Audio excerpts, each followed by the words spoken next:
Yeah, You know, true. where it was still more just kind of like maybe there was a bit or a skit or something, but it was still more about like the game itself or something. Definitely. And then now I mean, Scott the he's Woz is out here doing a lot of that the most of the time, but sometimes like these crazy like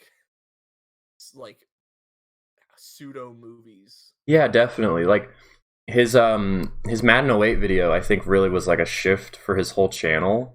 Was it like yes, he was making really good quality videos before that. Like if you look at his early videos, like his Switch review, like 3 days in, his digital versus physical, like those are like still you could compare them. Vape shop. Okay, you have that stuff too, but like you could compare those to his new videos, and they'd still like compare. But I think definitely the Madden '08 videos when he's like, yeah, I could really start taking this like super seriously. And like I remember when that video came out, like that's how long I've been watching him. So it's funny. I think like one of those the first ones I noticed where it was like an uptick. Because like I've never been the biggest Scott the Woz like follower. Like I enjoy his stuff a lot. Yeah, I just like it's just like every once in a while, like I'll watch a dude, video. I want him to make like a something, a Patreon something, man. He deserves it. I would gladly be like tier two, like $10 something or other. That's how much I love him. The anime games video. Where, like he had the whole animated sequence and like with the remix of the theme, I was like, Yeah, he paid someone wait. big bucks to do that too. Well, yeah, but it's like it brings it all together, Totally, yeah. It's Like the artistry. it's crazy to me how consistent his videos are too. Like, yeah, there's ones I like less, but it's still like how in the world? Like none of them are really bad, right? Like I don't know, it's crazy. We should all strive to be Scott the Woz. Scott the Was. We really should. But anyways, I believe we should get started. Hey, that was our cold open, Scott the Woz. Oh, With this week's episode of the Semanti-Cast. Honestly, I think at this point we should make it like bi-weekly or bi-monthly. Is that the word I want? Every other week? Is it bi-weekly or bi-monthly? I would not know. Because like bi-weekly would, in my mind, means twice a week.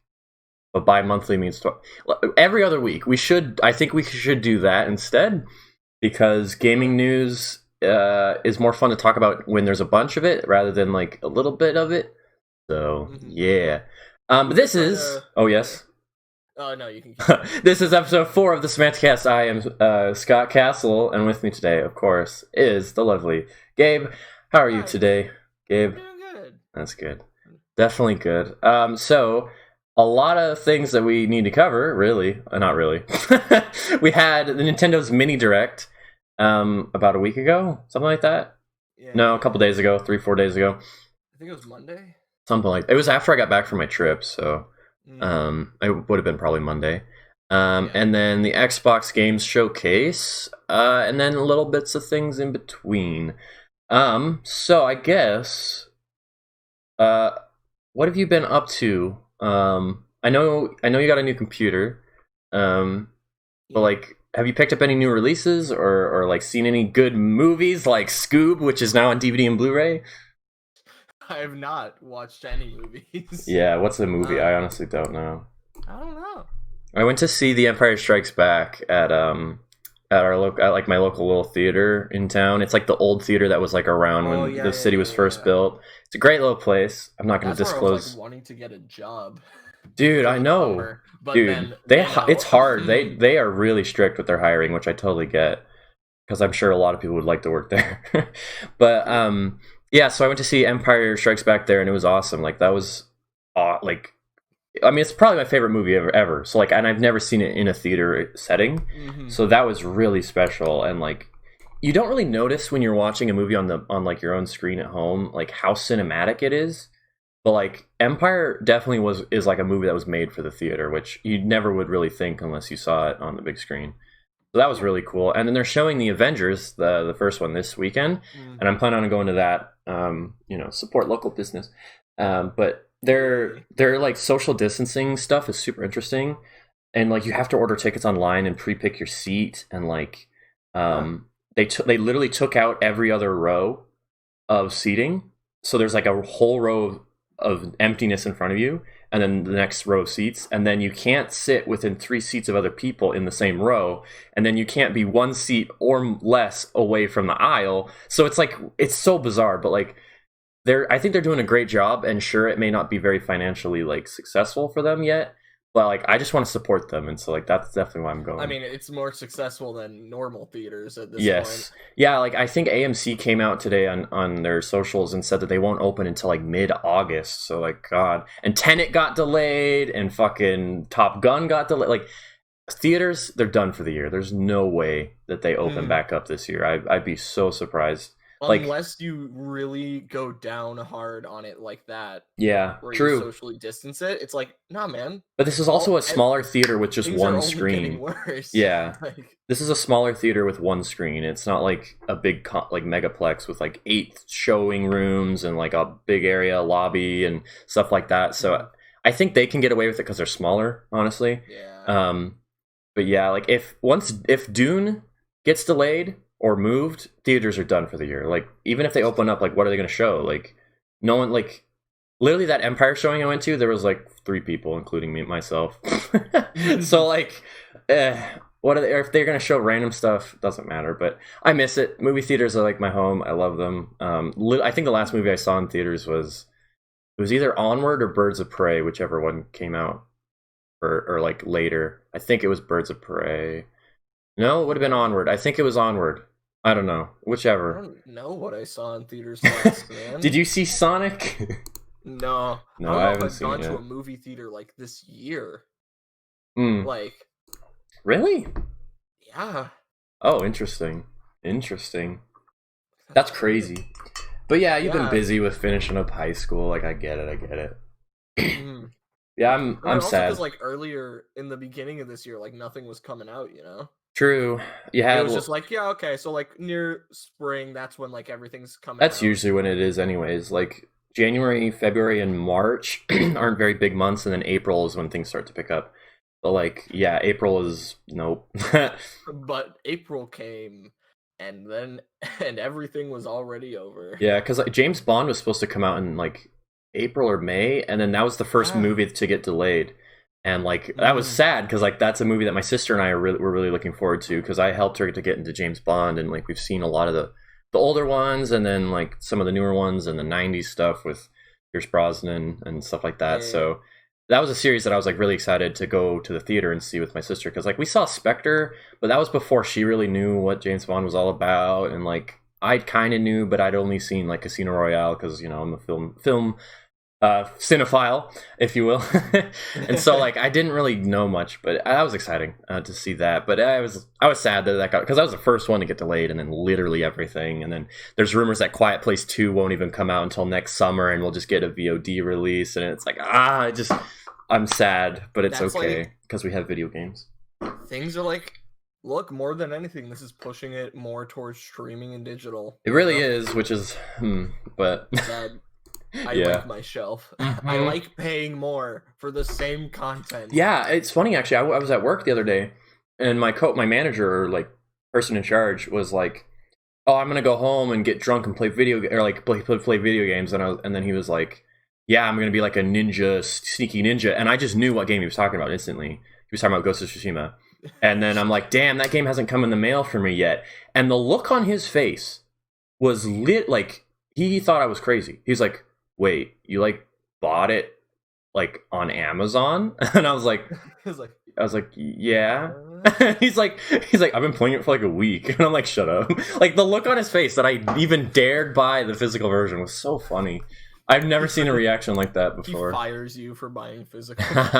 Yeah. And then it's like, you know what? Maybe the PS5 digital and the Xbox One, what do they call it? The digital only edition. What do they call it? There's a name for their no disc version, but like, hey, maybe there really is an audience for that. There is definitely is. The numbers show it, but it's most definitely probably the majority. Yeah. Of the audience. Yeah, because like it is super useful, and I'll admit, like I like my Xbox One with Game Pass is great because like I don't have to worry about discs. Like literally, my favorite thing for a long time was I didn't have to swap my Halo 5 and my Halo MCC disc. I could just boot either one up. It was pretty nice, but you know. It's okay. And yeah, it's such a funny reaction to me because like I'm looking to my right with my giant shelf of games, and it's just like I couldn't live without this. I really couldn't. I'm just out here like, man, but like That means I don't have to alphabetize them. True. Yeah, and it's funny with like, I guess we could, I don't know, but it's funny with like games where it's like, do you want to do it alphabetically or do you want to do it in release order? Like the Halo games, like how do I want to do those on my shelf? Because you got Halo 3, Halo Wars, Halo Reach, and Halo 4, and that's release order. I have them in release order. Some people organize it number and then alphabetical. So then it would be Halo 3, Halo 4, Halo Reach, Halo Wars. Like that doesn't make sense in my brain. So it's little things like that. And like the Final Fantasy games is a mess. So I have 7 remake and then 15 in that order rather than the other way around, because that would be release order the other way around. Yeah.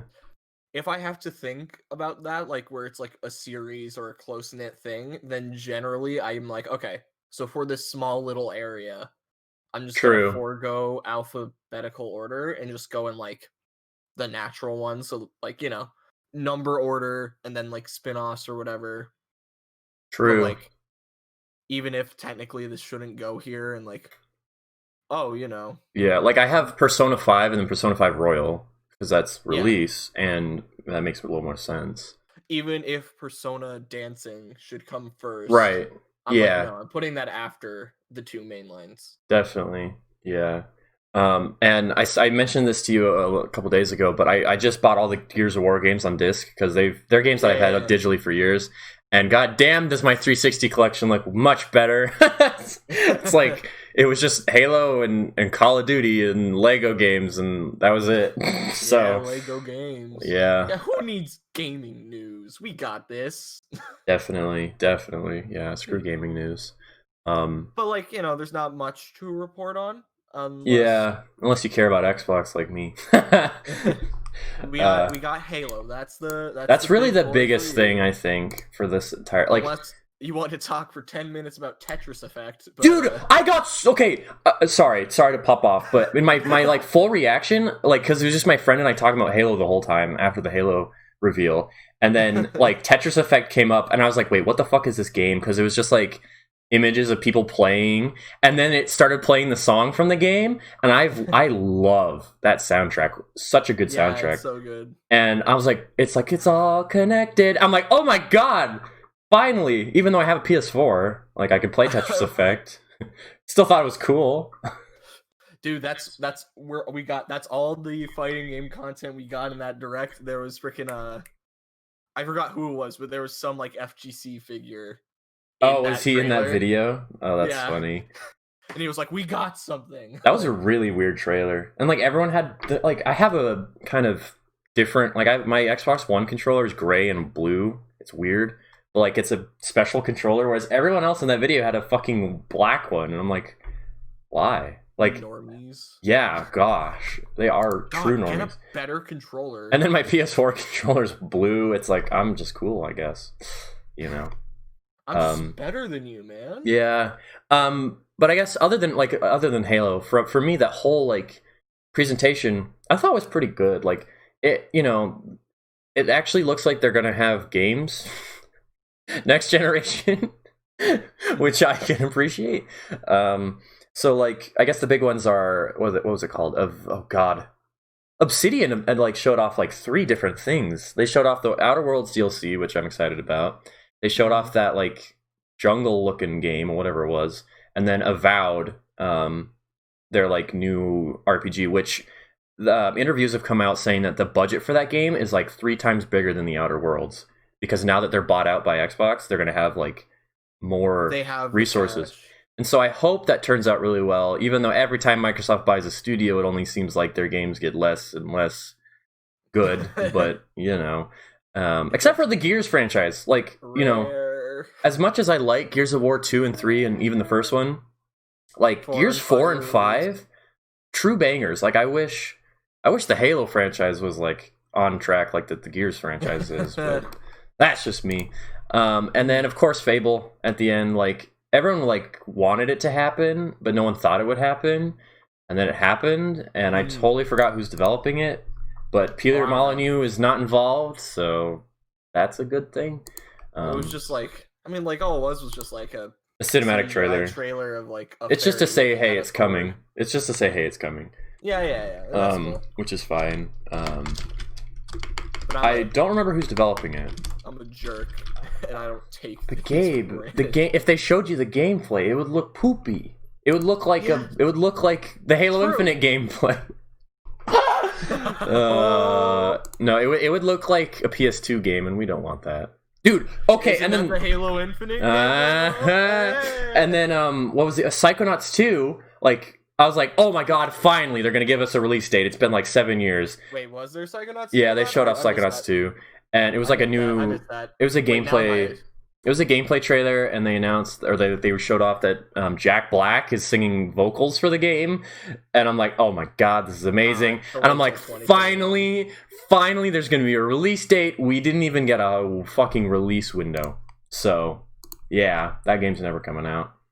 Oh, man. I'm so hyped, though. Literally, when that game was announced, like, I want to say the time, like, Shenmue 3 was announced. Because it was like the same deal where it got crowdfunded, and like the thing is, it's this one looks like it could be decent. No, true. But the like the gameplay that they showed, like it looks clean as fuck. Like it looks so good, and there's still no release window, which I can kind of understand, but. But yeah, that's a game I'm looking forward to and have been for a long time because it got announced like 7 years ago. Because I want to say it was like my 8th grade year when that game got announced, so that's interesting. Yeah, games take a long time to make, so I get it. Especially when like it's an indie crowd-funded. True, Tim Schafer, love him, but good lord. Wow, this looks hype. It does. That trailer was cool, and like it's actual like in-game levels, and they're showing that off, and like some platforming elements. It looks a lot better than what they showed last year, which was the like, yeah. Yeah. Oh, that was so unsettling, but because then I guess that's Psychonauts. it does look cool. And then I can't really remember what else was shown. They didn't even show off Hellblade, which was a little weird.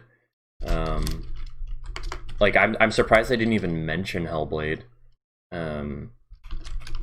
Like they genuinely were just like, because they showed it at the Game Awards, which was, it's crazy that like the Game Awards like happened, you know, like it doesn't feel like it. That was like months ago. Oh come on, I want a whole list of. Okay, what was revealed? Thank you, Eurogamer, and I gotta disable my ad block before they yell at me. Eurogamer, dude, Eurogamer carried me through Fortnite seasons. They know, they got all the info for those guys. News. Yes, sir. Oh, and they announced that Destiny 2 is gonna be backwards compatible with the Xbox One version, and then later you're gonna get a free upgrade for the Xbox Series X version, which I'm sure we're gonna see a lot of that going into the next generation, where it's like, yes, you can, it's backwards compatible. You can play Ghost of Tsushima on your PS4, but later in 2021, there's going to be a PlayStation 5 version with 4K, 60 FPS, blah, blah, blah. Because I think on PS4 Pro, Ghost of Tsushima is like 1800p, something like that. It's just above 1440 and just below 4K, so like people were kind of complaining about that.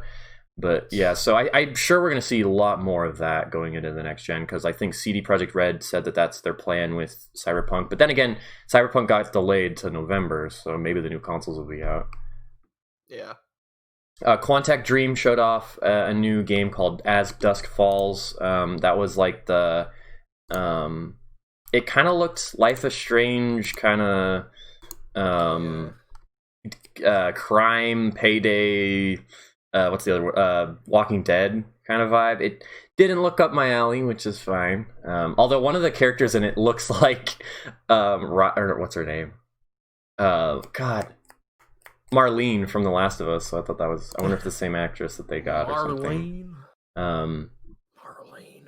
And then I can't believe they just like Dragon Quest XI-S. Like that's big news in my opinion, and they didn't even like.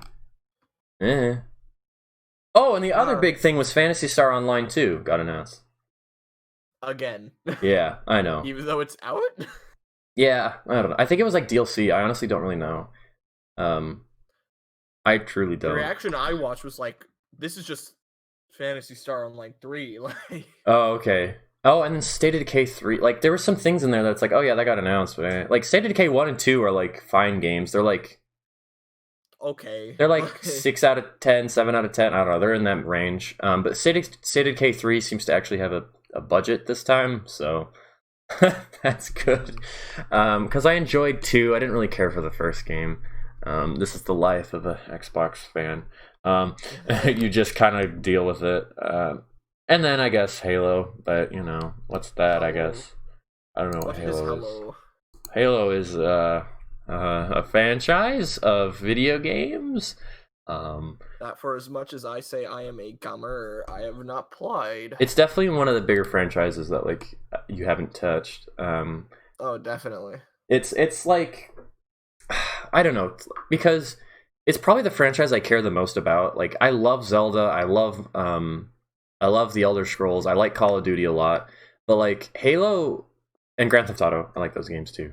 But like Halo is definitely like my franchise. Like that's what I'm into the most. It's like what I talk about the most about games, and like I don't know. So it's definitely like my franchise, and it's just like anytime someone's like, "Oh, I haven't played Halo. Isn't that in the game with jetpacks?" I like cringe a little, but like I get it because like that's like how it's marketed to people now. And so it's like a series I deeply just love, and like every time like there's new announcements and stuff, I'm always like, oh nice, cool. But yeah, so did you watch the gameplay at all? Like any of the Halo stuff? I watched a little bit of it, and I saw like what it was going for, and I was like, yeah, no, this ain't for me. Like, yeah, which kind of leads into how I tried out Horizon again. Oh yeah, your homework from. And was not impressed. You know, that's fine. No, yeah. So it's funny because they're saying that Halo Infinite's going to go for like open world kind of design, and as much as I enjoy that, I don't want that. Like it fits Halo that much, you know? Yeah, like I'm wondering. Like I haven't played any of the games, so correct me if I'm wrong, but Halo, like just even from what I saw, it's like it's more like kind of slow when you think about it. Mm-hmm. Like you move at like a slower pace unless you're like in a vehicle or something. Yeah. So it seems like for an open world, it's like okay. Yeah. But why? Like so the reason why I think they're going for it is because Halo 1 and then Halo 1 especially was like, wow, look at this giant ring you're on. And the environments were really big, and even by today's standards, they're still huge. Like, you wouldn't see most AAA shooters come out with level design as huge as Halo 1. Like, you wouldn't see it. And so that was a big drawing point of that first game. And then Halo 2 came out and kind of still had the same vibe, but the levels were a lot, like, smaller and more linear. And not even that Halo 1 is... Like, Halo 1's linear, but the levels are so big that you can kind of just like wander around. Not like you're gonna find much, but you can wander around. Halo 2 is very more focused and like, hey, go down this way and then climb this elevator and blah blah blah. And then Halo 3 went back to the more like open-ended, I don't even want to say open-ended, but bigger levels, bigger sandboxes. And then Reach was the same way, bigger levels with vehicles and stuff like that. And then 4 went back to like the more thin, kind of like smaller environments. And then we don't even talk about Halo 5. So I get what they want to do. Like, I get that they want to go back to that earlier kind of like open-ended gameplay, but they want to actually make it open-ended. And there's been a lot of interviews with like Alania Pierce, who, by the way, like, she's where I'm going to for a lot of my gaming news. I love her. I love her show. I love all her friends that she's on with her show with. Troy Baker especially. Plug.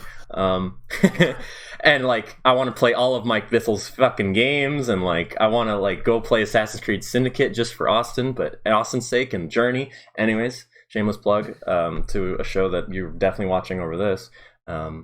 Play, watch, listen, baby. But, yeah, so she was saying that a lot of people got to see behind closed doors gameplay, and they got to ask questions. And I know I'm taking a lot of time up here, but it's fine. It's okay. She said that the developers were saying you literally don't even have to do the missions. Like, you can just like go fuck off and like climb a mountain, like Skyrim style, if you will. Like, literally, I think she said if you see a mountain, you can climb it. Oh god! And I was like, no, Halo doesn't need this, but not yeah, that keyword. Yeah. So they're definitely going for that more open-ended kind of thing. Which, if you're gonna have vehicles, you're gonna have sprint, you're gonna have a grappling hook to help with traversal. So like, it makes sense, and I'm sure that they actually bothered, hopefully, to design around that. And I just pray that they did, because 343 is the king of, hey, let's do this. Oh wait, it's really hard, and they spend thousands of man hours, or engineering hours, excuse me. They spend thousands of engineering hours on it, and then they're like, it actually doesn't work, but we're still going to put it in the game because we have like 2 months left, and then the game ships, and everyone's like, we don't like this, and like, yeah, we tried. That's literally what 343 does, and it happens every time, and so I hope that doesn't happen. But for me, if they can make, like, I tweeted the other day, or like, not the other day, yesterday, I was like, let's read it word for word. I can't wait to see more of what the environments look like, yet I fear that exploration will not be that much fun. If they can pull it off, that'll be the best thing about this game. And I still stand by that. Like, if they can pull that off, I'm sold. Even if the game has sprint, even if the multiplayer isn't what I want, they can make the single player experience worthwhile, I'm in. Mm-hmm. That's just me. Yeah. Like, even though I'm not a big fan of like open world stuff, I don't think it's inherently bad or anything. Yeah. Like, it's all about, like, something I believe in philosophy around games is that I don't think there's like a mechanic out there that's like inherently bad. It all matters whether or not you design the game around it, Yeah, I can definitely. Because even you'd be like, well, I mean, like, bad controls are always bad, but like you see games out here that are like, like just like QWOP or something, where it's built like, around bad controls. Yeah. I really like that, because I feel like, I hate to straw man, but I just feel like a lot of people are very quick to say like, oh, it has this mechanic in it, blarg.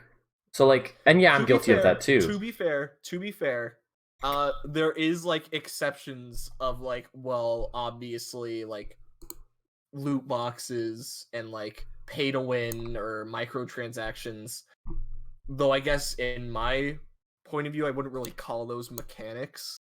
Yeah, like they're a feature. Yeah. But, it's like, okay, like, forget stuff where it's like, okay, well, what if we make it so, like, like, when Star Wars Battlefront 2 was first out, and, like, one of the mechanics, in air quotes, was, like, you had to open boxes, and then those boxes would give you upgrades. It was tied to the progression, which is why there was an issue with it. So that makes it a mechanic, but I'm just like, that doesn't deserve to be one. I can agree, and that's why they took it out. They literally changed the progression system of that game, which I can really commend. Like, my stepbrother, because I was out in to see family in Indiana for a week, and like my stepbrother fucking loves Battlefront 2, and like my roommate back in school loved that game, and I'm like, why? Like, what's the hype? And then I sat down and watched him play a game, not my roommate, because but I watched my brother play the game, and I was like, wow, like, this is actually really cool. And then he showed me like all the cosmetics you can get that like aren't through loot boxes anymore, and like all the like the attention to detail that the developers put into the game, and like that's the stuff I really appreciated. I was like, wow, like they gave, like, Rey has like 12 different costumes with like different hairstyles and like lightsaber colors and like all that, and they have like old Clone War designs for like the other characters, and like Count Dooku has like a scarred, like beat up version that like they just came up with, and I'm like, that's so cool. If only there was like, there's still that marred controversy around the game, Well, yeah, it's hard to get past it beyond the old stuff. Like, it's rare for a game to really come out of its own shadow like that. True. Like, but you have No Man's Sky did it kind of. Like, now it's more of just like not well known, but like, true. I'd say games that have pulled that off. Battlefield 4, that was a really controversial game at launch, and then it basically was like, yeah, it's pretty good. Like, once they fixed it, I guess. Rainbow Six Siege, which I know you probably don't know too much about, but when that game came out, I know a little bit about it. It wasn't like loved. Like even like hardcore Rainbow Six fans were like, eh. They didn't. It was a lot of lukewarm reception, and then they clearly turned that game around. Yeah, I know it's like super popular now. Yeah, and I'm sure there's other examples, but that's the crazy thing about. Oh, and Final Fantasy 14, I think, is a really big one. No, that's totally it. Because that went from like a trash game to probably the best MMO out there. Yeah. Maybe of all time. Yeah. Like, if you ask certain people. That's what's so crazy about the games industry to me right now is people. And I totally get it. Like I get the frustration, and I'm fresh. Like that's so many things in my brain. But that's the thing about the games industry that really impresses me is that when a developer decides to stick with a game and like actually fix it, because there could be any number of reasons why the game shipped the way it did. It could be hellish development, stress from the publisher, bad development, like they actually just did a bad job, and then like we want to fix it. There's so many different things, and that's what I really, really am interested with so many games. Like, even if it launches poorly, a developer that is like, you know what, we'll bite the bullet and we will stay and support the game. Like Battlefront 2 did that. Battlefield 4 did that. Halo 5 kind of did that. You know, and I can really respect that, but it also is still disappointing that like, oh, the game shipped like this. That's sad. Yeah. And I don't want to support that, but at the same time, I can commend that they stuck with it. Like Destiny 2 is another example, I think, of a game that kind of turned itself around. First of all, it left Activision's clutches, which I cannot believe they pulled that off. That's so good for Bungie. And then they're like, yeah, we're gonna like make it free, and we're gonna put it on Steam, and we're gonna like release it around the same time as the DLC. And like, I enjoyed my time with that game that I played, and I had only played it after it went free to play, so like I didn't experience the original Destiny 2. Like Destiny 1, I played a lot of and put some hours into, and that was one of those games where I like, I got more angry at it the more I played it, so I was like, I'm done. But Destiny 2 was not that way. I just didn't want to play it anymore, you know? But that was definitely a game that they turned around. Yeah. Because like Halo 5, and I hate to always talk about Halo, but it's the Halo episode. Halo 5, Halo episode, baby. Halo 5 when it came out. Halo. I know. I gotta play it. Someday. When Halo 5 came out, it was very bare bones, like from a content standpoint. It basically had campaign, multiplayer with like 4 playlists, and that was it. So it was very bare bones. Oh, and you had Warzone, but that was like the other multiplayer component. And then as time went on, they updated the game. They added new maps, new playlists, new modes. They literally added Forge, which is the like creative sort of what's it called in Doom? Like map creator. It's basically a map creator, and it was the most basically, and it's the most robust and like expansive map creator, Forge, that they've ever released. And that's one, like, even people that hate Halo 5, they're like, yeah, the Forge is awesome. Like, you can create so many amazing things in it. And then they added, I don't know, but basically that game got some support as it went on. But to me, the most frustrating thing with Halo 5 was they just couldn't decide what they wanted the game to be. Like, they're like, oh, we'll add this playlist with no sprint, no clamber, no thrust. And then it's like, oh, and then it's gone the next week because we didn't like it. And then, oh, well, the competitive settings, we're going to add auto rifles into it for a month. Oh, you guys don't like that? Then have no auto rifles, but no pistols. So it's a Magnum start, or, BR start. So it was such a mess. And then finally, they're like, oh, and oh, God, there was this whole thing with the radar. Anyways, they finally were like, you know what? We're going to talk to the pros. And that was the frustrating thing. As for the competitive playlist, they had a team of former pros and like current pros to like talk to and consult with, and they almost just never listened to them. Like, there's a famous clip of Spartan, one of the players, one of my favorite players, great guy, Tyler Ganza, plug. He, I don't know why I do plugs; it doesn't matter. But plug episode, baby. Yes, sir. But there's a famous clip where he's like, I remember sitting in a call with X developer for literally hours, trying to go over weapon and power-up placement. And every time I told him he should put this here, he didn't listen. And like, yes, that's the developer, and he eventually has final say. But when a pro gamer, a person that understands the game from a competitive standpoint, probably the most, is telling you, hey, I don't think you should put that there for X reason, and then they don't do it, is very frustrating. It's just like, that was the entirety of Halo 5, was just so frustrating. But they finally settled on a competitive playlist where, like, the radar is weird and, like, doesn't show you on radar, which is what people wanted, unless you sprint, thrust, or, like, clamber. So it really only shows you on radar if you use the advanced movement. And then you move a little faster, base speed. You can still sprint. You can't Spartan charge. You can't ground pound. What else? And there's... they changed weapon spawns completely. So, like, I was really satisfied with that.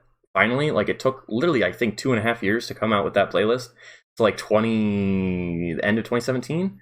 And it was like, God, like, this is great. Why did it take so long? And I fear that's going to happen with Infinite, where, like, the game's going to come out with the campaign and then the multiplayer, but then, like, the multiplayer is going to feel really lackluster, and then they're going to take forever to, like, figure out what they want to do with the playlist. And I fear it's going to be more of the same, because they haven't really demonstrated we should think otherwise, when the past 2 games they've done, Halo 4 and 5, they just constantly were like, let's try this. Oh, you didn't like it? I'll do this. And it's like, God, like, just pick something and go with it. Like, and that's what I hope they do with Infinite. Even if I don't like it. Like, yes, that gameplay they showed, I didn't really care for. But, like, at least they're going with it, right? Like, they're like, yeah, let's have this. Let's do this. And they're far more confident with this game, I feel, than with at least Halo 5.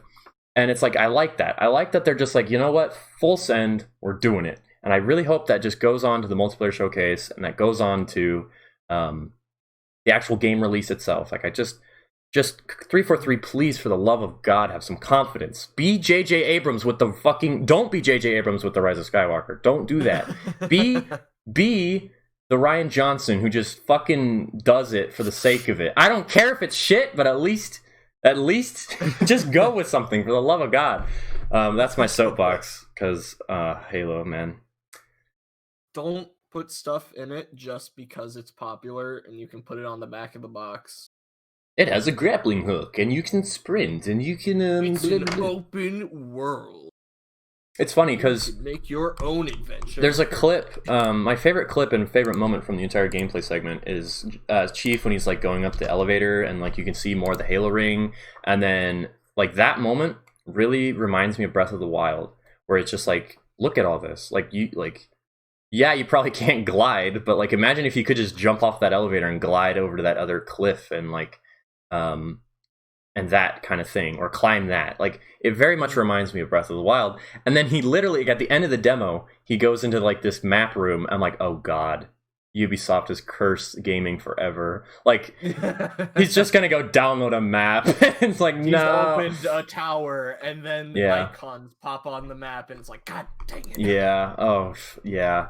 It works for people, but why doesn't it work for me? Yeah. And the weird thing is, looking at the gameplay segment they showed us, and now it's probably just a demo, but like when the player opens up the map, it's like kind of this isolated island, and like the whole gimmick with this new Halo ring is like it's broken into pieces and stuff, and so like some of it's disconnected and whatnot. So I'm like wondering how in the world like you traverse to other parts of the ring. So that'll be interesting. I'm really curious how they're going to do traversal with vehicles movement. And like teleporters, gameplay, etc. A spaceship and a grappling hook, we good. And the extra interesting thing is that the gameplay, the developers have come out, they put out a blog post on their website, Halo Waypoint, and they said that this gameplay demo takes place several hours into the game, and then a lot of news outlets and people that got to see the game behind closed doors are saying that that's about halfway through the game. And I'm like, what? Hello? That's crazy to me. I'm like, what? But whatever. And I'm wondering through, really? Yeah, and that's like apparently when they first land on the Halo ring. So I'm like, what are they doing? I'm a little worried then. Yeah, because like I'm like halfway through. It's like, how much more like? Yeah, what happens before? Complicated is it gonna get like? Because the trailer they showed last year at E3, that's apparently the opening cutscene of the game, where the pilot finds Chief and like reboots him and stuff. That's apparently the beginning of the game, like the first cutscene. And that's weird because then it seems like it leads into what we saw yesterday, But the relationship between Chief and the pilot is like super tense, and like the pilot's like all angry at him, and it's like, oh, okay, so clearly some shit's happened. So I'm wondering if there's like a whole like gameplay sequence we don't know about yet. Like they go to a ship or something. You can fly a ship, but I'm like a walking god. Basically, that was what happened. So I don't know, because clearly, like Halo games, like even though they're called Halo, there's really only like, let's see, Halo 1 basically takes place entirely on the Halo ring, but there's some missions on like enemy ships and stuff. Halo 2, Halo 2, there's like there's a few more missions on Halo rings in Halo 2. Halo 3, there's not even a Halo ring till the last mission. And then Halo 4, 0 Halo rings. Halo 5, 0 Halo rings until the final cutscene, legendary cutscene. And then Reach, there's no Halo rings except for like multiplayer maps. So, you know, they can definitely just go to different planets and stuff. Like they can pull that off. Yeah. But this game's thing is, hey, there's a new Halo ring. So I'm really curious what they're gonna do. Really am. Thinking like, wasn't the original concept for Halo like supposed to be like you could go around the entire ring? I think in the early design, because it was originally going to be an RTS, a real-time strategy game. The original concept was that the map, rather than like your Age of Empires where it's just a giant square, it was going to be like a circle that you could scroll up and scroll down and control troops on. And then when it transitioned into becoming a first-person shooter, they got rid of that idea. So I think Halo Infinite's definitely going to try and say, hey, this entire Halo ring you can explore. Like I think that's what they're going to go for. Kinda, we'll see. We'll have to see. I'm just so interested, yet also so like, I really only care about the multiplayer. Yes, I love the campaigns of 1, 2, and 3, and some of Reach and some of 4, and then we don't even talk about 5. But like, I just care about the multiplayer. Like, that's what I'm going to be playing the most. Like, I'm just worried. But man, we'll see. Because again, I love. Okay, I'm gonna use different words. I really enjoy classic Halo the most. So like Halo 2 and 3's gameplay is my favorite in the entire series. Probably 2's over 3's. And then everything after that, I was like, eh. And then because for years, the original like flow of the gameplay in Halo is guns, grenades, and melee. Those are like the main things that you're going to be doing: shooting, punching things, and throwing grenades. And then Halo 3 came out and was like, hey, let's add a fourth aspect to that. And that was like your bubble shield, your grav lift, your mines, your flares, your what do they call it, power drain. So they added like new equipment, and that was like the fourth arm of the combat. And it kind of works, and I think it worked well enough, but they turn it off in competitive, so what's the point? And then Halo 4 or Halo Reach added sprint and then jetpacks and far more complex armor abilities, which you have on you at all times. Whereas in Halo 3, bubble shield, etc., you pick it up on the map or you pick it up during the campaign. But in Reach, you always had these abilities if you had it equipped. Like you had to pick it up and then it was equipped, and you'd always have it. It could recharge, etc. And then 4 came out with permanent unlimited. No, did 4 have unlimited sprint? I don't think 4 had unlimited. I can't remember, but it doesn't matter. 4 is the one I've played probably the least, so like, I don't know too much. I can't remember. But 4 came out with built-in sprint, so you could always sprint with a push of a button, and also new abilities and stuff. And it was like, oh god, this is like too much. And then 5 was like, you know what? Let's kind of tone it down a little bit, and you have all your abilities are built in, which I was much more a fan of. And I honestly really like Halo 5's multiplayer, like a lot. And like I've talked about this on the show a lot, but it's still probably my most played game ever. And not because I don't like Halo 3, but because Halo 3 is an old game, and like I've played it enough, and like it's not on a modern system to really play with an active player base. So that's why I have more time on Halo 5. People don't seem to understand that argument when I bring it up in conversation with the Halo community, but that's fine. And so, yeah, while I enjoyed Halo 5's gameplay, I still want old classic gameplay. And I was just disappointed when, like, a lot of people are harping on me, like, oh, you just, like, don't like sprint. And I'm like, it's not that alone. It's the whole philosophy behind it. Like, the moment that Master Chief sprinted in that trailer, or that gameplay, it just kind of showed to me that this isn't really the game that I wanted it to be. which, you know, is fine. But it was like, oh, okay. After like 5 years of development and excitement and 10 years of the sprint discussion, we have made no progress. And it was just kind of like, oh, okay. But yeah.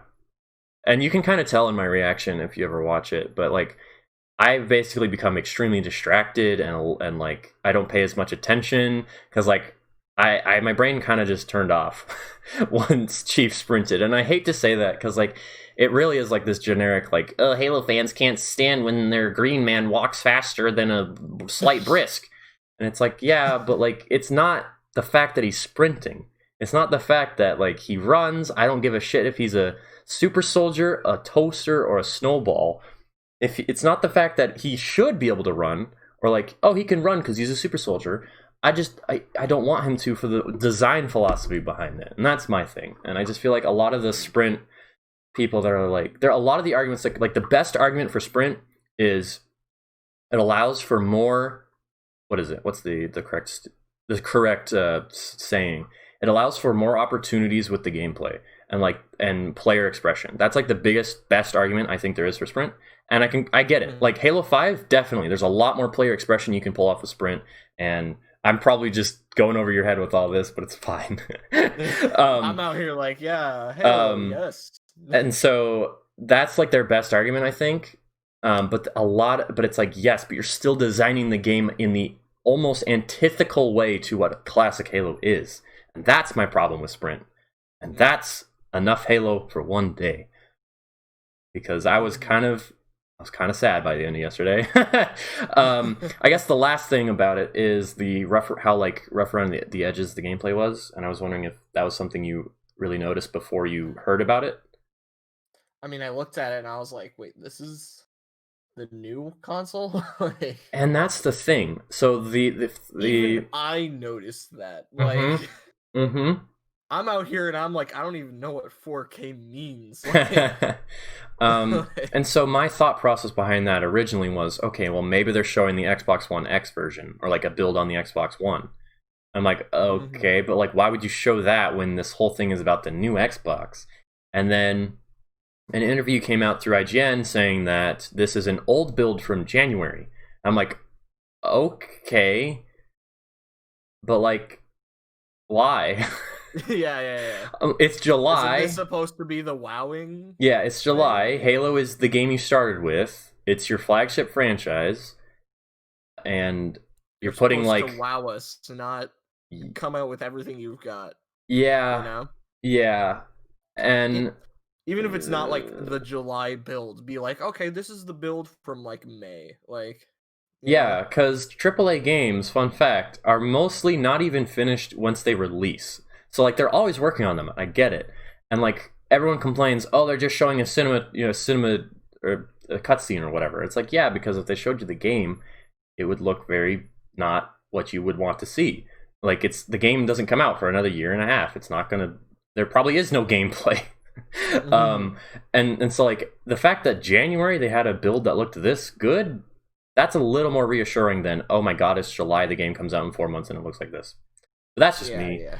Especially since this has been the longest time in between a Halo release, which I don't know if you knew that, but nope. Halo 1 to Halo 2 was 3 years.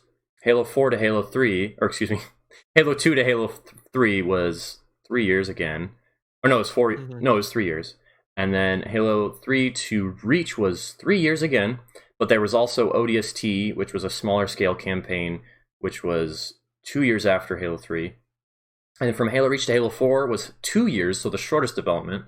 And then Halo 4 to 5 was 3 years.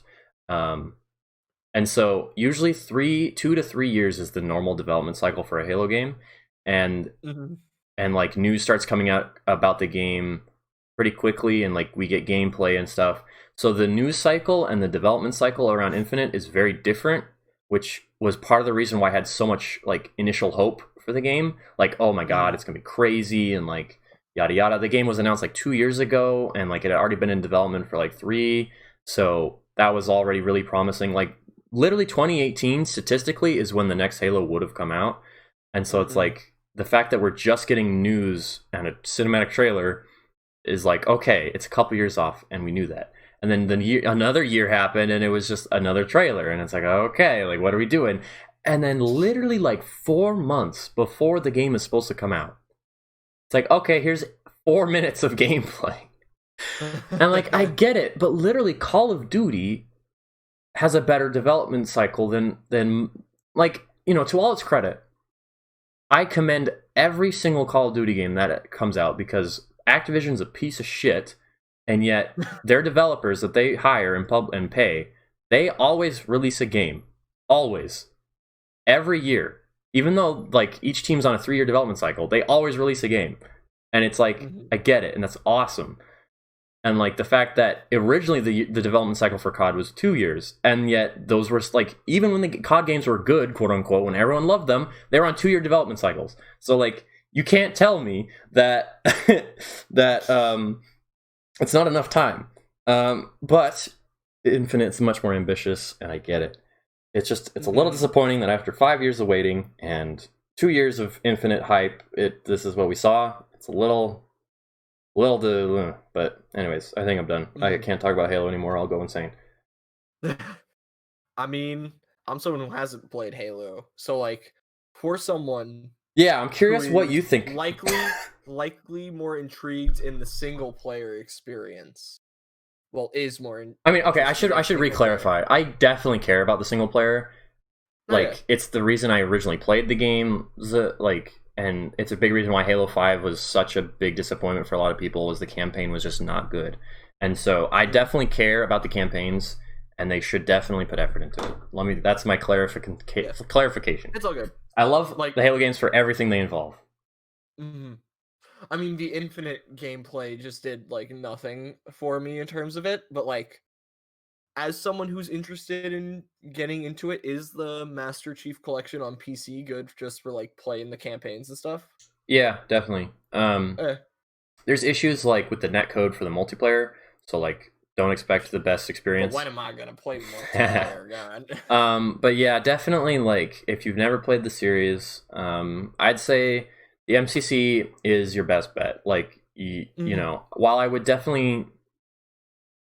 The purist inside of me says go play Halo 1 on the original Xbox, because the version of the game on the MCC is it's the Anniversary Edition, which was released on the 360. It's a port of that, but it's also a port of the PC Gearbox port to PC of the original game.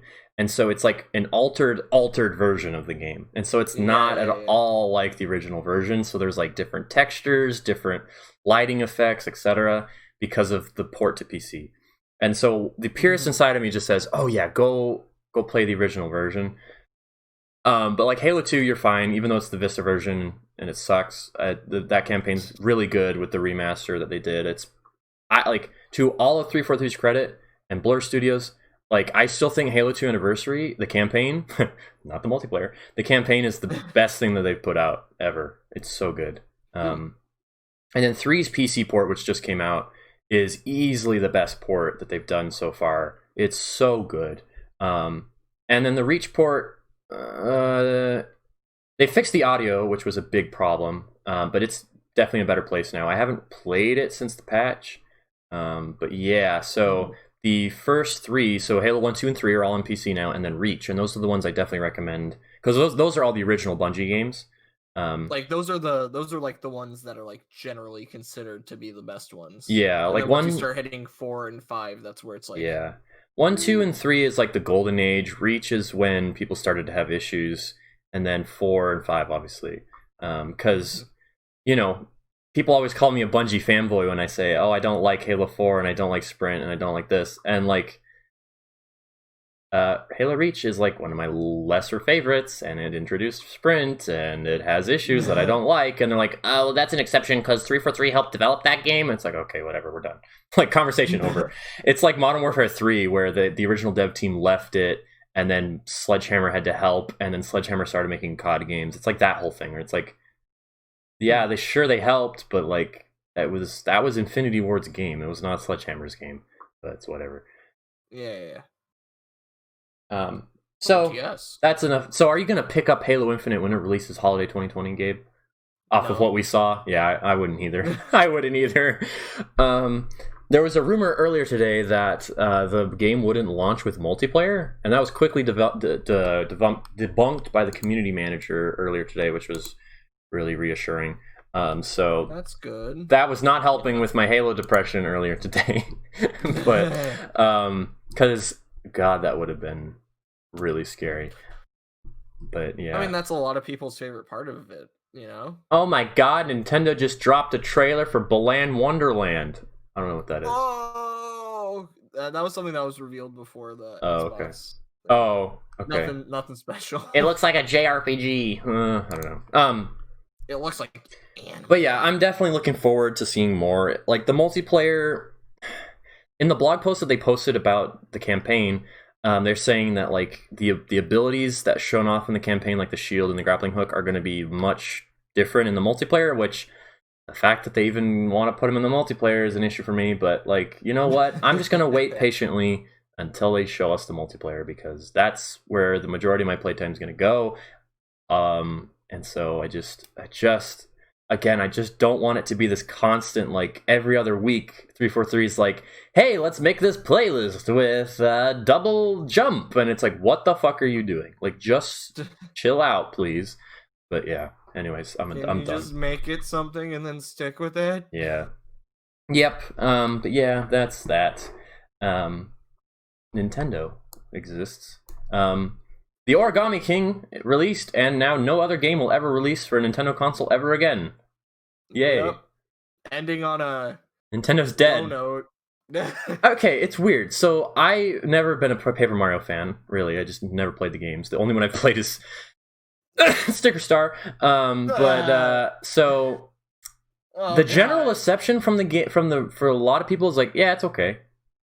That's what I've seen. People are putting it on par with Super Paper Mario, from what I can tell. People are saying it's better than Color Splash, it's better than Sticker Star, but like it's not top tier, is what I'm hearing. To me, it, like, from what I've seen, I've looked into it, and like it definitely seems like another thing where it's like, okay, so 2 steps forward. I mean 1 step forward, 2 steps back, you know? Oh, that's 343 Industries. Anyways, sorry not to go back there, but yeah. No, it's okay. That's definitely what I can see too from a lot of the responses. I haven't watched like any like hardcore Paper Mario fans videos on it yet. So, like, I don't really know. It got favorable reviews, so it's like I haven't watched the Arlo video. No. have you watched the Alpha Red Plus series on it so far? No, I haven't actually. Oh my God. It's so funny because they skipped 2 videos because they're like, we wanted to be positive, and those videos weren't, so we're just not going to show them. But we do have a highlight reel of all the fun parts from those 2 episodes, and then it's just a black screen for 10 seconds. Oh dear. It's just like, oh man. There was an interview of the director of like the new ones, right? Oh, I heard about this. Like her director of Paper Mario. And like in it, he was straight up like, yeah, it is currently no longer possible to make anything new with Mario stuff or edit things. And it's like, okay, that alone is making me like, I'm not picking this up. That's so sad, because like the game clearly is presenting itself like, hey, look at this, it's so cool. And then for the developer to be like, like that's like Kathleen Kennedy saying, we do not have any source material for Star Wars. It's harder than Marvel. It's like, bro, what are you doing? It's like, God, it's just like, man. Like, did you even want to make this game? It's like, it's straight up like freaking, we can't edit a Bomb and make him a new character. His name has to be Bomb. He can't have a different color or anything. It's like, yeah. That's so sad. And it sucks because even more, it's like, if you really had to stick to just core Mario stuff, then why in the world haven't you moved past Mario 3? Dude, the best Mario game? It's so good. But it's like, God, if you're stuck, why don't you just make a Yoshi? Like, Jesus. Dude, when was the new last, like, okay, was Yoshi's Island... So there's Yoshi's Island. World? Yeah. Yoshi's Island. Then there was Yoshi's Island DS. Oh, that's right. There was New Island. which was 3DS, and then those Yarn. two, I think DS was mediocre. New Island was bad. Yarn, Yoshi's Woolly World was the one where people were like, okay, this is legit. I know people like that game. And then Crafted came out, and it was also like mediocre. Yeah, that didn't. I don't know. It's like, God, it sucks. I'm going back to Paper Mario for a second. No, yeah. It's like, God, like in the first Paper Mario, in the second one, Super was like basically completely original stuff. Yeah, like, that was what I remember of a lot about of its enemies, it was like different. And it sucks because there was a survey they took of like only Club Nintendo people of like, did you enjoy the story or not? Which is now considered to be like the best story. Super Paper Mario? Any Mario. Yeah, Super Paper Mario. Yeah, yeah. It's like the best one out of any Mario game. Wow. But, like 1% said they liked it in that survey. Oh. So it's like, oh God, they took a bad survey. It screwed everything over. Oh. That's like the sprint poll back. Sorry to go back to Halo every 5 seconds. But there was a huge when before Halo 4 or after Halo 4 came out. I think this was like 2013. 343 put out a poll. Like it was their official poll, and they sent it out to like everyone, like through Xbox messages and shit, and like feedback on like emails. Like it was, you couldn't miss it. And somehow, some way, the poll came back 75% like Sprint, and 25 don't. Like and so the idea behind that, you have Halo, I have Mario. No, I know. The idea behind that is that the people that liked the old gameplay just didn't play Halo 4, and so everyone that liked the new gameplay was the one doing the survey. So that's it's like self-serving, you know. Yeah. It was like, oh, self-validating. We can make it this way, but yeah. It's like God, because even back in like Thousand Year Door on the GameCube, it's like, and on the original, it's like, okay, so there's like Yoshi's, and then in you'll have nothing but Toads. No, you're not allowed to have that. No Piantas. No Donkey Kongs. No nothing. Toad. It's like, man, where's like the paper Lumas, Where's like God, yeah. Oh man, I'm watching this gameplay. It actually looks kind of cool. Especially after like Odyssey, I know, dude. It's like you have so many different things to pull from. Yeah. And if you really can't do anything unique, you at the very least can like really do some still cool stuff. Yeah. Without making any original characters. I know, that's so sad. You have a lot to pull from. It sucks. Do the fucking Koopalings if you have to. Yeah. Like they already have. You love the Koopalings, Nintendo. But like I'm watching this gameplay. Luigi is dead, so we don't have any good RPGs Dude, anymore. I've been playing. Even though I own the original on my SNES and I was playing it earlier, but dude, Donkey Kong Country. Yo, so good, and it was making me want, like, I want Earthbound, I want Super Paper Mario RPG, or Super Mario RPG. It's like I want all these games to come to the Switch Super Nintendo thing, and it's like I feel like it's such a shame that Nintendo just doesn't want to do it. Yeah, it sucks. It's just like, man, I feel bad. Like I can see that. Mario. Like, I'm watching this gameplay and the combat. I'm tired of fighting colored pencils. Yeah, the joke is dead. It looks fine is the thing. Like, it looks like you could get a good time out of it, even if, like, you're super hardcore, like, of the series.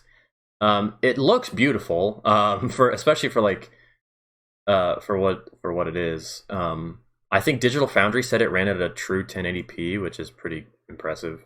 For the Switch, yeah. Yeah. So from that side of things, it definitely seems like you could pick it up at a discount and play it in a week and get some. How long is it, anyways? I've heard it's actually fairly long, which is a little worrying. That's interesting because it's like, oh dang, you gotta suffer through it, especially when there isn't much of like a progressing. Dude, I just went on to how long to beat. It's about 25 hours, but that's purple, so it's not very reliable. I went on how long to beat, and they always show like the trending games. The top trending game right now is Shin Megami Tensei 3 Nocturne, which leads us into. Let's go. Actually, before we do that, my copy of Ghost of Tsushima came in yesterday, and I like put it in my console, and like I'm installing it, and I boot up the game. Yeah. And it crashed, and I was like, Oh. uh-oh. And then I tried to restart the game, and it was like, your install is corrupted. I'm like, oh god, what is happening? And then I was like, okay, I'll just reinstall it, and then I did, and then it still didn't work, and I was like, what the fuck is going on? And then I booted up my Last of Us Part 2, which is on my external drive, and it worked just fine. So I'm like, huh, this is interesting. And so I don't know what the issue is. I reinstalled it again, so like hopefully it works. I don't know if I got like a weird copy that like it can't read the license or something. I don't know. I'm kind of worried, but we'll see. I'll try it again before the end of the day. But that brings us to more Nintendo. So Paper Mario, for a lot of people, are saying the general consensus from what I can tell is just like it's okay. Like there are some people that are seeming like I think the Lonely Goomba said he pretty much really enjoyed it. Like he says it's like top 3 Paper Mario games, which that's kind of the vibe I got from it before it even released. Was like there's no way there's no way it's going to be worse than the other two. My brain is just like, which one of the original 3 is he putting below it? Like that's my confusion, because I have no doubt that it's definitely the best of the new ones. Yeah, like just from seeing it and stuff, it's like okay, fine. Like sure, maybe it does this better. I still think if you're going for a adventure game, you shouldn't put in, turn-based combat, especially from what the gameplay I've seen. Like, you don't need it at all. The game showers you in resources anyway. Yeah. So it's like, why though? But but it's like, okay, so sure, it does it the best out of the 3, but I'm like, which one of the original 3 is he like? I know like the hot take and like the must be super. The hot take. Super. Yeah. I know like there's like 2 super. It is weird. Nathaniel Bandy, I'm looking at his tier list. He has Sticker Star and C-, Color Splash and B plus is Origami King and Super Paper Mario, and then A- Paper Mario, and then A is Thousand Year Door. So like that's kind of what I'm getting. C- for Sticker Star is a very kind review of that game. Yeah, isn't okay. So correct me if I'm wrong, but most people consider Color Splash to be slightly better than Sticker Star, right? Oh yeah, definitely. Okay. Like, here's the thing: Sticker Star, I would say, is one of the worst design games Nintendo's ever put out. Yikers, boys! It is. Yeah, man. It's just like I could do a full like thing of it, because like every decision is either bad or directly contradicts another decision they try to do. So it all just crumbles under itself. Like, yeah. And then Color Splash was like, okay, so we fixed quite a few of those issues, even if the combat is still like tedious and the UI is still garbage, like in battles and tedious. Right. At the very least, the overworld and like exploring and solving those puzzles is better, and there's some better writing, and there's a little bit of an ongoing plot to help carry it. Yeah. And it seems like Origami King is like, okay, we've got the overworld thing down. That seems to be the best part of it. Really good, even though it's kind of stale at this point for a lot of it, because right, how far can you carry it at this point when all you have are Toads, Goombas, Koopas, and you're like as your talking characters for the majority of the game. But like still like the just the turn-based stuff, like from what I've seen, it's like I guess it gets a little better as it goes, but for a while it's just kind of simple. Like, I get it, also it's like, yeah, okay, it's for a younger audience. And but, that's what like it's hard being. These games were more engaging. True. And they were also for a younger audience. True. I know like my stepbrother, who's like my youngest, he's like 13, and he seemed pretty interested in the new one.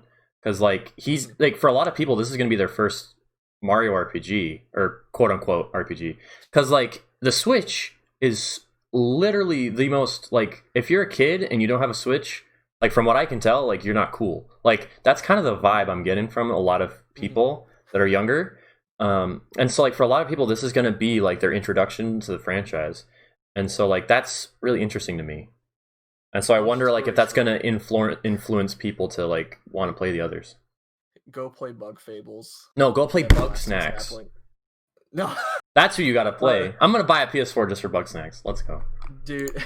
Freaking when you said like, you know, it's gonna be a lot of people's first like Mario RPG. I haven't had this sensation like ever, but I legit had like a wave of sadness. I know, I get it. And just that's like Halo Infinite's gonna be a lot of people's first Halo. Because my brain is like, God, man, Mario and Luigi. I mean, every time a new game comes out in a series, like a big series, like you always have to consider like, hey, this is gonna be someone's first game in this series, and that's scary because like Fire Emblem Three Houses most definitely was someone's first Fire Emblem, and then you're gonna have all the older Fire Emblem fans that are like, hey, it has waifus, it's bad, and the game design, the levels are literally just flat maps, and it's like, oh my god, just let people let them enjoy things, please.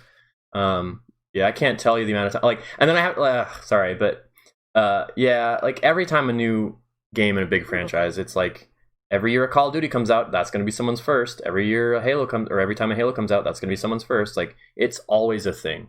And like, I don't want to put like so much pressure, like, oh, it's going to be like 20 million children's first Paper Mario game, because like, probably not. Like, the game's not even going to sell that well. So,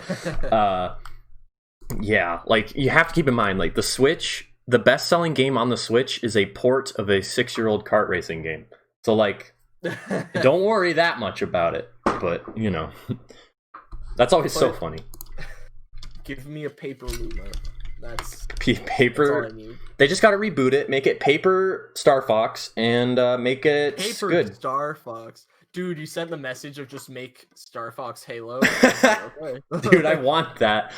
Dude, just make Star Fox Ikaruga, dude. Just make it a hardcore bullet hell. SMT, like, fucking. Make it a super low budget. Like, we're not expecting this to sell well at all, but like, just go all in on this hardcore, like, super hard game. Yeah, that would be so cool. Like.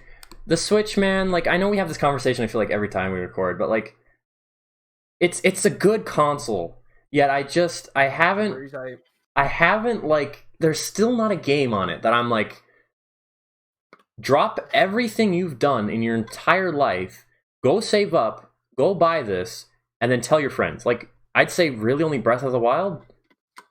Mm-hmm. Like, Three Houses, even though it's probably my favorite game on the console so far, like, I'm not going to tell everyone to go buy that game, you know? Like, I love it, I really do, but, like, no one's going to... I don't know, man, it's so weird. The Switch is such a weird thing. It really is. It's tight. And I think that's because Nintendo really appeals to a broader audience.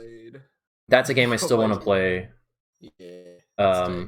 Man, I hope that I get around to that. But yeah, Origami King, I might pick it up when it's, like... Actually, no, I will never pick it up when it's $40 because it'll never be $40. So scratch that. That's the realist statement. Okay, my Mario Kart 8 on my Wii U doesn't work anymore. Like, the disc won't read, and I'm sad. Mm-hmm. And it's only that game. So I'm like, God damn it. So then I'm like, do I buy the Switch version? And I'm like, oh, it's still $60. Oh God. I don't know if we have much to talk about. Shin Megami Tensei, and that's about it.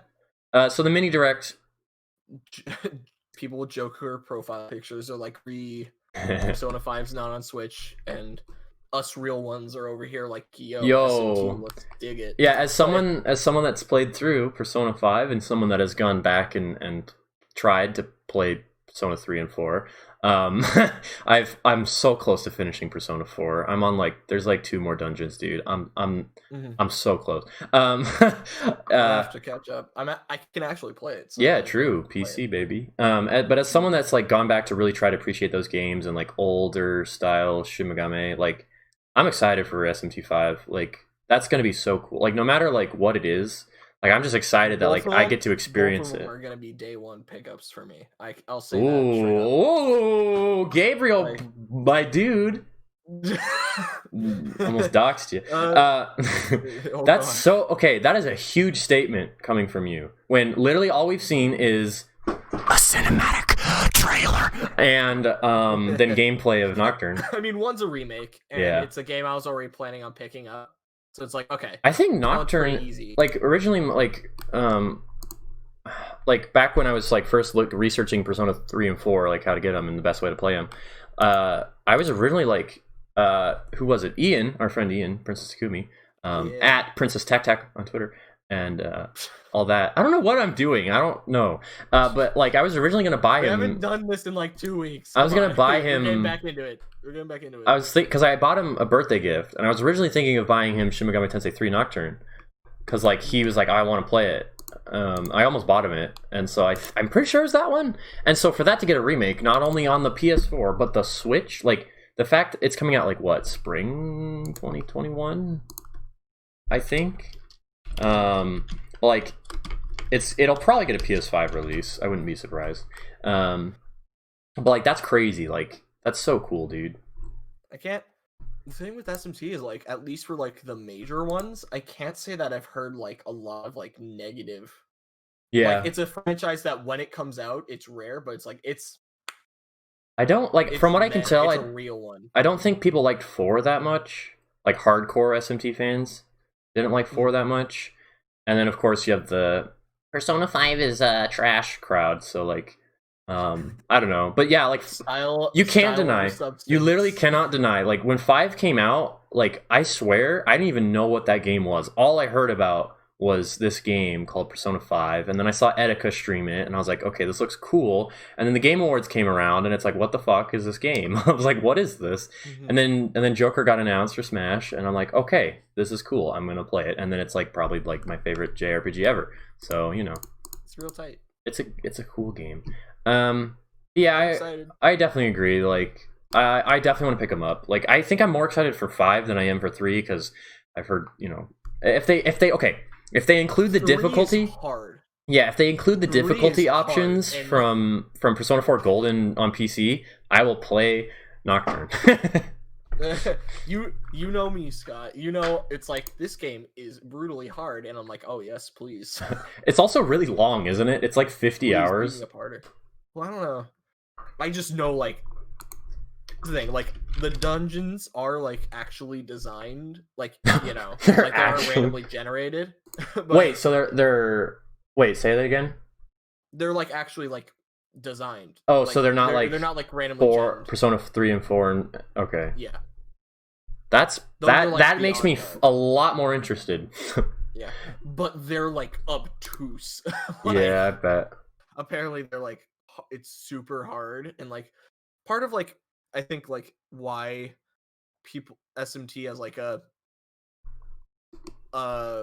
aura of being known as like the hard JRPG is just because in like every other JRPG, buffs and debuffs are garbage.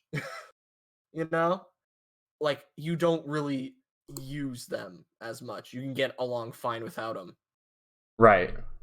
But in SMT, it's like, no, this is essential. You know. Yeah, that's cool. And then you have to like, once you have to get your head around like, you know, a fusion and building your team and stuff. Yeah, like, I'm looking forward to it, and like, once you get your brain around the fact that, okay, yeah, maybe I should actually debuff the opponent. Right. Maybe. Well, that's what I really like about Persona, like, because I've only played Persona, I know, but that's what I really like about that game, like those games, is like there's very much a focus on the stat buffs and stat debuffs. Like even in Final Fantasy, like when you have those, like 10, I think is really the only one where like you should use stat buffs and debuffs. Whereas like every other JRPG, I think like, yeah, they exist. Like Pokemon has them, but like. Although Pokemon is very much Pokemon's much more similar to SMT than I think people would care to admit. Pokemon ripped off SMT, let's be real. It did, yeah. That's kind of where it came from. A lot of it's, I mean, like, of course, probably not as much, but definitely if there's like one inspiration, I would agree. Pokemon. Yeah. Wait, when did SMT start? Because like Pokemon was late 90s? SMT was like on the original Famicom, dude. Oh like, god, okay. It's old. Like when SMT, like, out of like, other than Pokemon, like, I guess the 4 big JRPG franchises are like Dragon Quest, the three Final that everyone knows are Fantasy. Final Fantasy, Dragon Quest, and Pokemon. Yeah. But then like there's the sleeping giant of SMT. 1992. Super Famicom. So okay. That was the original game, Shin Megami Tensei. I believe Pokemon Red was like late 90s. Yeah, 98, 99. Or something like that. 90, I think it was 98. I don't know. I'm not a Pokemon guy. But I guess the last thing I want to bring up... 96. 90, right, okay. So that's... Oh, that Japanese yellow and... Japanese. Yellow and blue? But still, SMT came first. So yeah, oh yeah, yeah. Because like Dragon Quest and Final Fantasy was like late 80s, mid 80s, right? Something like that. Those are like the real originals, but then it's like, here comes the kid with his demon worshipping... Wait! Bugsnax is coming to the PS4? No way. Why do you care? sorry. I had the Wikipedia article open. But I guess I just have a few more things left on the show notes here, and I wanted to bring up like anticipations for the rest of the year, like gaming wise, and then like, okay, for me, it's July, right? Like we're over halfway through the year, and we have no clue what Call of Duty 2020 looks like, what it is, and all that, which is so weird because literally every April on the dot, new trailer for new Call of Duty, and it's so weird to like be living in this world right now where we don't know anything about the game, and it's so weird. I'm just not used to it. But it's Treyarch's game, we know that, and Treyarch's my favorite Call of Duty developer, so like I hope whatever they have is better than the last time, because people often ask me like, what's the most disappointing game for you ever, and I'm like, oh, let me think about that. And then a little game called Black Ops 4 came out and I have to say, like, I was really disappointed with that game, and like it's not that bad, but like everything about it, like the zombies was just not at all what I wanted, and it's but that's definitely one of my more disappointing games. But Modern Warfare was a great, wonderful, beautiful return to form for the franchise. Loved it, even though they tried the big, beautiful, wonderful thing in 2017 with World War II, and I liked that game. But so I'm hoping that the next Call of Duty, which it's a bit muddled because Sledgehammer Games, because there's 3 Call of Duty developers, Infinity Ward, Sledgehammer, and Treyarch. This was originally going to be Sledgehammer's game, but they left. They cut off their contract. They basically just don't exist anymore. They do, but they're just not developing COD anymore. And so the idea behind it is that Treyarch is picking up the scraps to finish this game, and so that makes me a little worried about it. So we'll see. We literally know nothing, and I don't even know if it's going to have zombies. Like, I don't know, because like Call of Duty Zombies is like my thing. Like, it's Halo, Smash, and Call of Duty Zombies. Like, that's me. And now apparently Final Fantasy. So like, I just really hope that they have some confidence in that, because like there was a lot of development issues with Black Ops 4, and so I just feel really bad that like Treyarch has to pick up the scraps of this game, and so we'll see what it is. It also doesn't give me much confidence because Jason Blundell, the main developer and head of the Zombies team, left, and so like we'll see. But then again, he was the head of Black Ops 4 Zombies, so maybe it's a good thing he's gone. I don't know, man. But yeah, so I don't even know if we're gonna get a Call of Duty this year. Like, who knows? With Warzone being as popular as it is, I don't know. And then I wrote down CP77 question mark, because I feel like we talk about it every week. But like, other than like, what else is there this year? I don't know. Like, this is the backlog year, mate. This is the year where it's like, okay. Is it? No, yeah, definitely. Like, I've played so many new release AAA games. We're going into new gen. The second half of this year is pretty empty, except for a lot of people for Cyberpunk. Yeah. So like, from now till like holiday I just remembered the Avengers. Oh boy. Like I said, from now till holiday season, we are just nothing really new's coming, you know? Yeah, it's so weird. So it's time to bust out that game that you were like, I'll play this someday. Well, yeah, for me that was Death Stranding, because like I really wanted to play it last year and I just never got around to it. I think Final Fantasy Crystal Chronicles is getting a remake, but like it doesn't have co-op, which was like a big part of that game, so that's weird. Yeah, that's strange. Horizon Zero Dawn releases on PC really soon. The new Fast and Furious game comes out next month. God, that was the worst way to end anything. Dude, Game of the Year presented by Vin Diesel. We have one final announcement. I love to play Tekken. Tekken's my favorite. Furious for the PlayStation 2. Yeah, that was a yikes. September looks empty. Avengers is probably the biggest release that month. October, man, it has like equipment with like star ratings, and like I'm like, nope, I'm out. Dude, Star Wars Squadrons though, I hope that's good. Dude, red flags. Star Wars Squadrons is a $40 game with no microtransactions, released by EA. Hello? With no deluxe edition. I'm staying wary. Like hello? That's crazy. Right now, it's still like, it's like a mousetrap. It's like, okay. Yeah. Put cheese on this. But like, once I take a bite, what are they gonna do to kill it? Yeah, it's worrying. I guess Watch Dogs Legion also, but like, that game looks cool, but it's Ubisoft. Ubisoft open world. Actually, Assassin's Creed, I'm looking forward to. I'll say, I liked Origins, and I really liked Odyssey from what I've played. I haven't played much.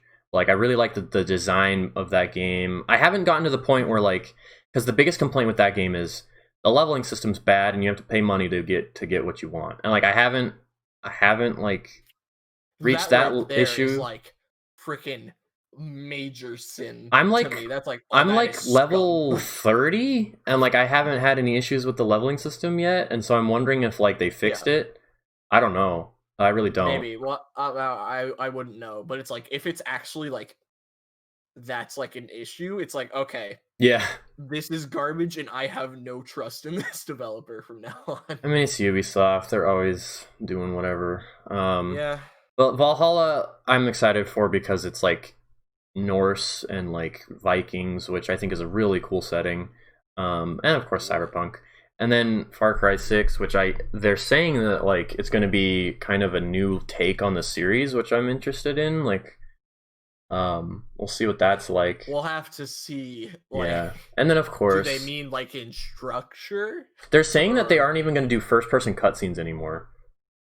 They're saying that all cutscenes are going to be like out of body, like third-person like cutscenes. Because the big thing with the original. Like Far Cry 3, basically. Am I still climbing towers? I don't know. I don't know. But Far Cry 3's whole thing was like, you can basically play it from start to finish in first person. Basically, that was its gimmick. And then 4's gimmick was the same thing. And then 5's gimmick was the same thing. So like, it'll be really interesting to see what they do with that. Because I like the Far Cry games. I definitely do. Like 3, I think, is kind of a defining game for a lot of ways in the open world first person genre.